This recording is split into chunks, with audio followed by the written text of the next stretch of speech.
តបមកជើងហ្គោលល្អមែនតើបងប្អូនមេស៊ីផឹកមិញបងប្អូនប៉ុន្តែអ្វីដែលសំខាន់ខេបវាទុកបានស្មើដល់ទី90ហើយ130ហើយ120នាទីបន្តហើយនេះ viral មែនតើ Messi goal បងប្អូននេះទុក first touch ល្អមែនតើហើយមក goal មានអីនៅសល់ទៀតទូ goal វិទិញ្ញាគាត់ល្អប៉ុណ្ណាបើតាមក goal ចប់ហ្នឹងហើយបងប្អូនតែ viral មែនតើបងប្អូនស្រួលទៅណាឃើញដែរបើហាជា1ម៉ោង2ម៉ោងមុនឃើញ Messi goal ទៅពេញហ្នឹងតោះឡើងទៅមើលគាត់បាល់ទី2របស់Kevin នេះ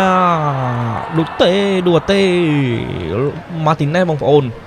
បោះកីឡាកររបស់ Manchester United នេះទប់មួយតបដូចជ្រួចបែកក្បាក់តិចឡើយនេះបងប្អូនអើយស៊ីនេះងាយឃើញនេះបាល់ល្អប្រហែលជាបាល់ល្អជាងគេនៅក្នុងពេលព្រឹត្តិការណ៍ហ្នឹងឯងមើលទៅបងប្អូនស៊ីដនីដាក់គ្រាន់នេះឌីកនីកុំឲ្យចាញ់ឲ្យនីដូចគ្នាដាក់ on goal ធ្លាក់ក្តឹបឡើយនេះក៏ថាចូលនៅបងប្អូន free kick ល្អមែនតើ